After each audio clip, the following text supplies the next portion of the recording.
घर का बंटवारा। अरे विनोद, तूने हलवाई को सारा सामान तो दे दिया है ना? अक्षय की शादी में कोई कमी नहीं रहनी चाहिए। आखिर सबसे छोटा भाई है तुम सबका। हाँ माँ, आप चिंता मत करो, मैं पूरा ध्यान रखूंगा। मंगल बेटा, तूने तो कहा था कि फूल का ऑर्डर दे दिया है, यहाँ तो फूल पहुँचे ही नहीं। अब क्या बहू की विदाई के बाद फूल आएंगे? माँ, मैंने अभी बात की है फूल वाले से, वो रास्ते में ही है। आप किशोर भैया से क्यों नहीं कहती कुछ करने को? किशोर पहले ही मेरे बताए काम कर रहा है।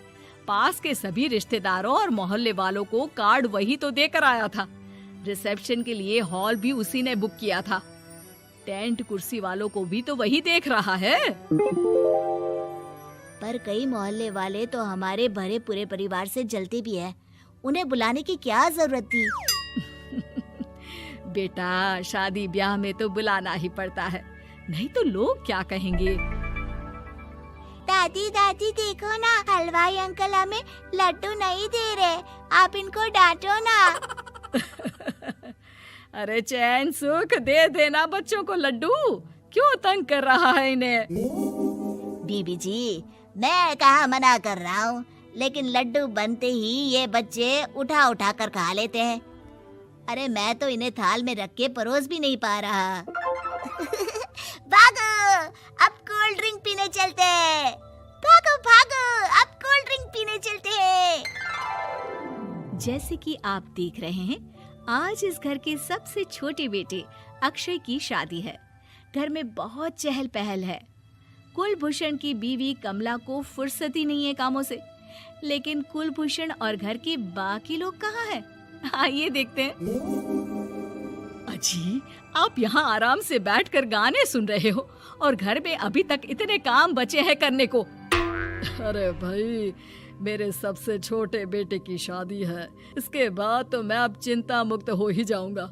और फिर घर में तुम हो, बेटे बहुएं हैं, तुम लोगों के होते हुए मैं क्यों काम करूं? मैं तो शान से बेटे की शादी में जाऊंगा तैयार होकर। अरे ठीक है, अब आप आराम ही कीजिए। एक बार अभिषेक की बीवी आ जाए, फिर मैं भी आराम करूंगी और मेरी चारों बहुएं पूरे घर की जिम्मेदारियां संभाल लेगी। इतना कहकर कमला वापस अपने काम में लग जाती है। बेटा भी, तू अब तक तैयार नहीं हुआ? किससे बात कर रहा है फोन पर? तैयार कैसे हूँ? सैलून जाने से तो आपने मना किया है, क्योंकि मुझे हल्दी लग चुकी है। भाभीयों को देखो, सुबह से पार्लर में है।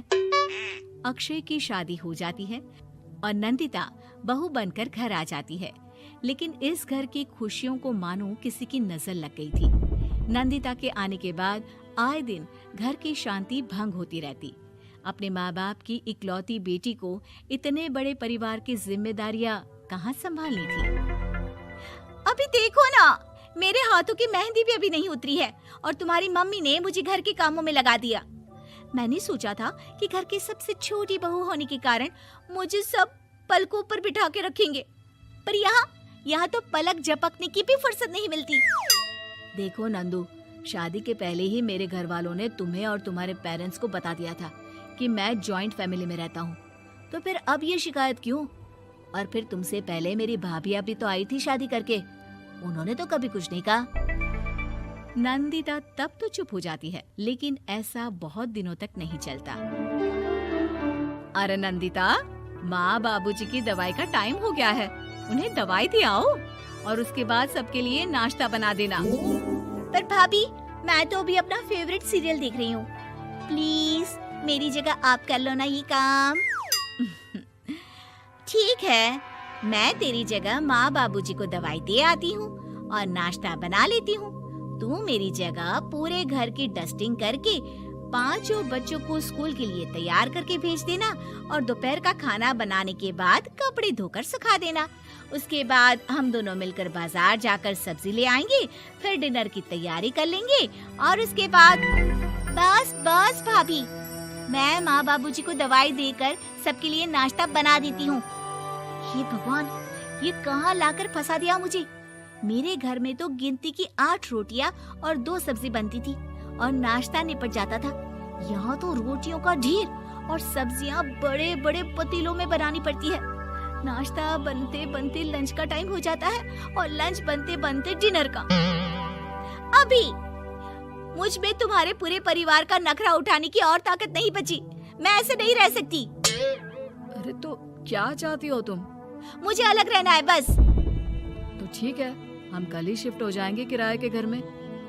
इतना बड़ा घर होते हुए हम किराए पे क्यों रहेंगे? ना जी ना, घर में ही दीवार खड़ी करो अपने हिस्से के आगे। घर के साथ साथ घर की खुशियों में भी दीवार खींच जाती है। ऐसे ही कई महीने बीत जाते हैं और नंदिता माँ बन जाती है। बच्चे के आने से अभिषेक के कंधों पर खर्चों का बोझ आ पड़ता है। अभिषेक का बोझ कम करने के लिए नंदिता भी पार्ट टाइम जॉब कर लेती है, लेकिन इससे उसके सर पर नौकरी, घर और बच्चे की जिम्मेदारी बढ़ जाती है। नंदिता, ये क्या है? तुमने घर भी ठीक से साफ नहीं किया, ना ही मेरे कपड़े धुले हैं। चिंटू के बाल भी कटवाने जाना था, देखो उसके बाल कितने बढ़ गए हैं। अरे करती क्या हो पूरा दिन तुम? मैं करती क्या हूँ? तुम्हारा नाश्ता और लंच बनाने के बाद चिंटू को डे केयर सेंटर पर छोड़कर आती हूँ, फिर खुद ऑफिस जाती हूँ। पूरा दिन काम करके आने के बाद बिना आराम किए बाजार से सब्जियाँ लेकर आती हूँ, घर आकर खाना बनाती हूँ, चिंटू को देखती हूँ। और क्या करूँ मैं? तो किसने कहा था अपने सर पर इतने काम लेने को? मत जाओ ऑफिस। ऑफिस जाए बिना घर के खर्चे कहाँ से पूरे होंगे? चिंटू की डे केयर का खर्च, उसके लिए बेबी फूड का खर्च, प्रेस वाले का खर्च, ये सब तुम्हारी सैलरी से होता नहीं है। अगर परिवार से अलग नहीं होती तो इतनी मुसीबतें नहीं उठानी पड़ती तुम्हें परिवार के साथ मिलकर काम करने में दिक्कत थी, लेकिन काम तो अब भी बहुत है तुम्हारे सर पर। चिंटू को भी डे केयर भेजने की जरूरत नहीं पड़ती। उसको गोद में खिलाने के लिए दादा दादी और घर के सभी बड़े होते। उसके साथ खेलने के लिए उसके भाई बहन भी होते। मेरे तीनों बड़े भाइयों के बच्चे भी बड़े हुए हैं, लेकिन बिना महंगा बेबी फूड खाए, क्योंकि मेरी माँ और भाभियाँ बहुत अच्छे से जानती है कि बच्चे को क्या खिलाना चाहिए। बिजली के बिल जैसे खर्चे भी सब मिलकर बांट लेते थे, लेकिन तुम्हें तो सबसे अलग रहने में ही मजा आता है, तो अब शिकायत क्यों करती हो? बस करो अभिषेक, बस करो। मैं मानती हूँ कि मैं गलत थी। मेरे एक गलत फैसले ने हमें बिल्कुल अकेला कर दिया है सबसे। एक घर में होते हुए भी हम बाकी परिवार से अजनबियों की तरह रह रहे हैं। अभिषेक और नंदिता की सारी बातें घर के बाकी लोगों को सुनाई दे रही थी। तभी कमला बोल पड़ती है। अरे नंदिता बहू, किसने कहा कि तुम अकेले हो? तुम्हारा इतना भरा पूरा परिवार है ना तुम्हारे साथ। हम तो बस ये चाहते थे कि तुम अपनी गलती समझ जाओ। अगर हम तुम्हें समझाते तो शायद तुम ना समझती, लेकिन अपनी गलती का एहसास तुम्हें खुद हो गया है, तो अब तुम समझ चुकी हो परिवार में एक साथ रहने का मोल क्या होता है। मम्मी जी, मुझे माफ कर दीजिए, अब ऐसा दोबारा कभी नहीं होगा। अरे माफी बाद में, पहले मेरा पोता जरा मेरी गोद में तो दे, और तू जाकर सबके लिए चाय बना ला।